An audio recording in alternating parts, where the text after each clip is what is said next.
What's going on, everyone? Welcome back. Today, we're going to be talking our top 5 must-own rookies for the 2023 fantasy football season. Basically, these are the names that we think can have a real impact on your rosters and are worth taking a chance on. So make sure to tune in. If you enjoy, hit that like button, subscribe, give us a follow on Twitter at AllDayPigskin to continue interacting with us there. Let us hear in the comment section. Do you agree, disagree, along with any other questions you guys might have? We will do our best to answer them all. And make sure to let us hear it. Do you agree, disagree with the names here? Who else would you put on this list and why? But with that being said, let's kick this thing off. And as you can see, we have got our 2023 rookie rankings pulled up here via fantasypros. And before I kick this off, I do just want to make a quick comment. So Bijan Robinson is the name that I think everybody is going to be thinking and is going to be highlighting pretty much every must-own rookie list. But because that's the case, because pretty much everybody and their mother knows that he is a consensus first-round pick, honestly, a top 5 pick, I don't want to beat a dead horse here. We're going to exclude Bijan Robinson from this group of players. I want to show some love to these other later round rookies. So without further ado, the first name on our list is Jordan Addison of the Minnesota Vikings. And I know what a lot of people might be saying, well, how can you have him mentioned, but not maybe a Jackson Smith and Jigba, who is ranked above him per these Fantasy Pro rankings. But look, that's not the case for me. I think Jordan Addison, short-term wise, is actually more appealing than really any other wide receiver coming in this year. And the reason that I say that is because he has everything going for him in the landing spot of the Minnesota Vikings. First and foremost, he is playing opposite Justin Jefferson, who I think is honestly going to be a reason why people forget about Jordan Addison a little bit. I mean, for God's sakes, he is pretty much across all formats almost the top wide receiver. And because of that, Jordan Addison, also being a rookie, might kind of be a forgotten name. But guess what? Justin Jefferson is going to draw double coverage. Adam Thielen is no longer with the Minnesota Vikings. The Vikings are not scared to thrust rookies into that starting role, as we saw with Justin Jefferson. And I also don't think that TJ Hawkinson is going to get as many targets as he did last season. That's going to be redistributed. And honestly, I mean, the Vikings did use high draft capital on Jordan Addison, so they do want to get him involved.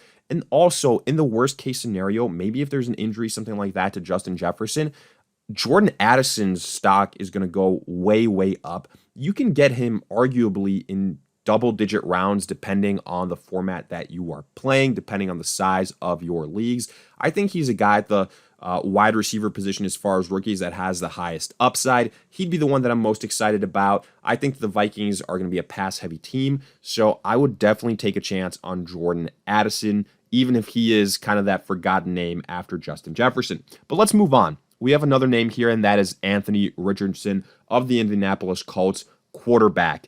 And a big reason why we have Anthony Richardson here, again, short term, we really like the upside. Now, yes, I think that Bryce Young, even CJ Stroud are going to be better long-term quarterbacks than Anthony Richardson. But guess what? When it comes to fantasy football, such a huge part of that is what you can do with your legs, especially at the quarterback position. Having a rushing quarterback is a cheat code. We have seen it year after year after year. I mean, look at Jalen Hurts, look at Lamar Jackson, Justin Fields, Cam Newton. So a lot of names there. And I do believe that Anthony Richardson, if you're talking about build, he has that size. What he did best in college, run the football. He showed out in the combine. He is a true athlete. And if you believe the reports that are going out in Indy, I mean, he is looking like he's going to be the starter sooner rather than later. So I'm excited about all those things. Now, yes, there's going to be struggles. There's going to be things like that. But the rushing upside is going to really elevate his floor.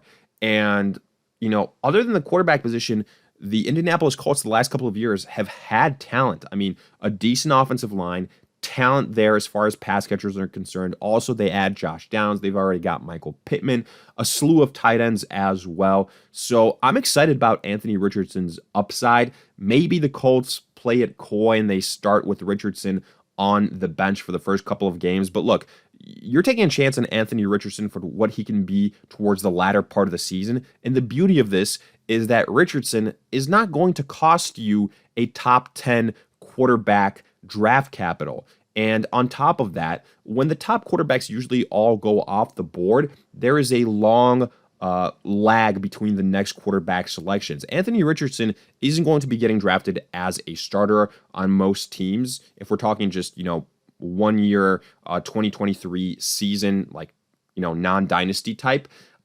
So you can get him as a backup. Hell, you can probably even get him off of waiver wires. So I think Richardson has some really, really nice upside. Why not take a chance on him? Really almost nothing to lose as far as draft capital is concerned. And again, because of what he can do with his legs, he is just so tempting at the quarterback position. But let's continue to move down this list. I think the first two names were, maybe to some extent to be expected. Now let's go down here to the number 15 name on this list. That is Jonathan Mingo of the Carolina Panthers, wide receiver, taken in the second round by Carolina after they selected Bryce Young. And, if you're somebody that believes that Bryce Young can have success, then I think that you should also be excited about Jonathan Mingo. And you could argue right now with the weapons that the Carolina Panthers have at wide receiver, anybody can emerge as the number one guy for the Panthers. It can be anyone from Adam Thielen. It could be anyone from Terrace Marshall to DJ Shark, all the way to Jonathan Mingo. And I think that Mingo is just as good of an opportunity as any of those other guys that I mentioned. There's no true elite number one wide receiver. So as long as he shows out that he's capable, I think as the season progresses, he's going to gain that trust with Bryce Young. And you look at his size, there's a reason why the Panthers drafted him, because out of this draft class, he was arguably, one of the bigger, more physical guys.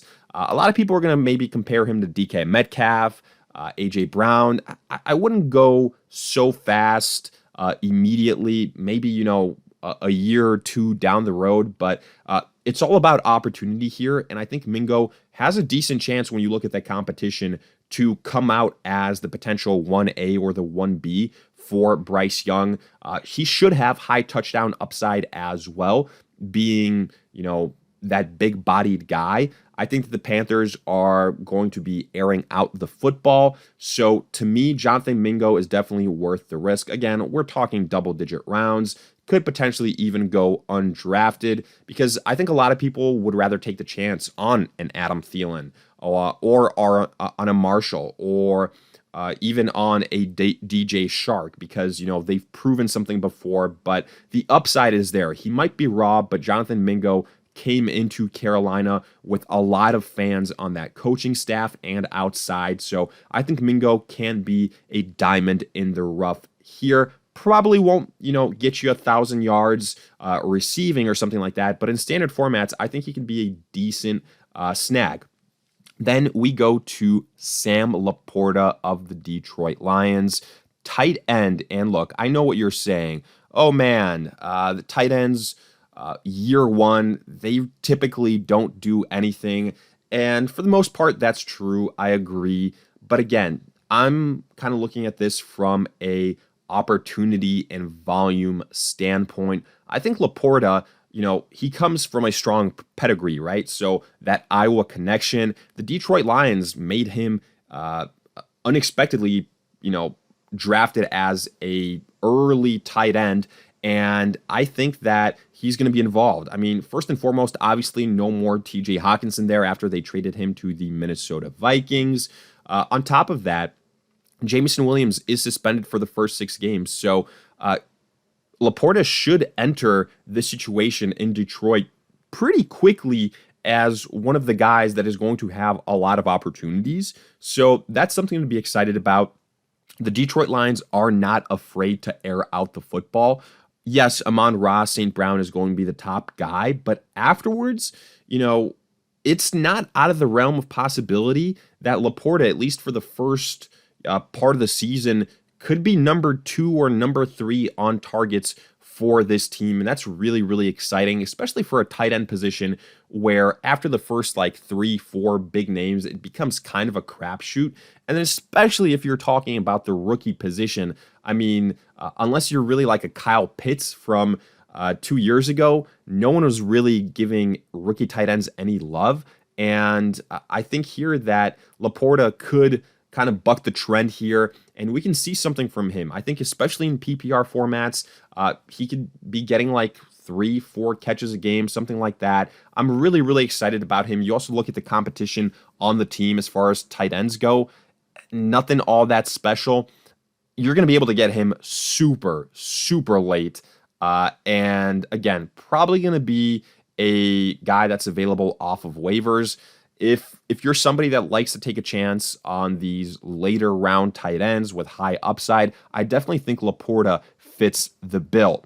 But let's kind of wrap this up now with the last name on our list. And, you know, I kind of debated which guy I wanted to highlight, but ultimately I settled on Puka Nacua, wide receiver for the LA Rams.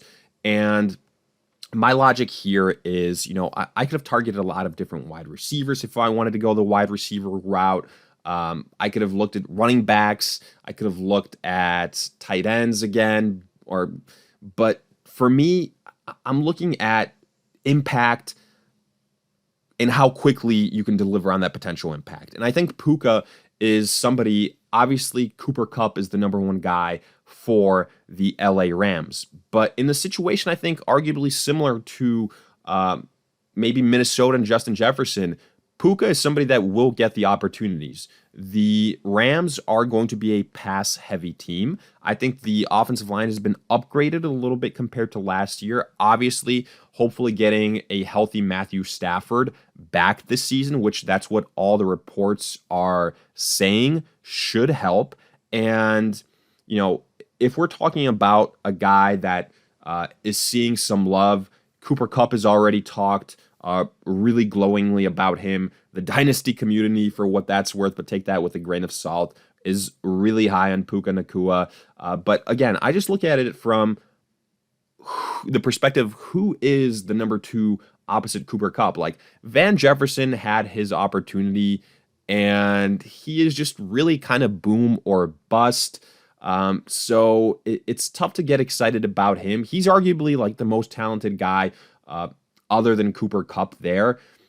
A lot of people are kind of saying Puka can be that like Robert Woods 2.0. I really like the opportunity. I think that maybe it might take him a little bit of time to get it going, but I think as the season progresses, Puka is going to be that, you know, second, maybe third wide receiver option for the LA Rams.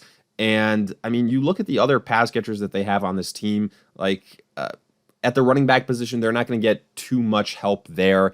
You know, you've got Tyler Higbee, but he's so up and down as well. So I really do think we're going to have two fantasy relevant wide receivers here. And Puka is somebody, again, like, I mean, look how low he is down on this list, like almost outside of the top 40 rookies per the Fantasy Pro rankings. But again, when you pair it up with a good pass-heavy quarterback, with a slot on the offense that is missing that true number two guy, Cooper Kupp is, again, going to take away a lot of coverage from these guys. And if he gets hurt, again, similar opportunity for all those wide receivers. Allen Robinson no longer on the team, that failed experiment. So I am high on Puka. I think that he can be a contributor and, again, another diamond in the rough. But with that, we wrap up this breakdown of, our top 5 rookies that are really worth targeting heading into the 2023 fantasy football season. Must own guys. Hopefully you guys enjoyed. If you did, hit that like button, subscribe. Let us hear it in the comments section. Did you agree, disagree? What other names would you put on this list? And if you enjoyed, again, give us a follow on Twitter at AllDayPigskin to continue interacting with us there. But in the meantime, we'll see you guys in future videos.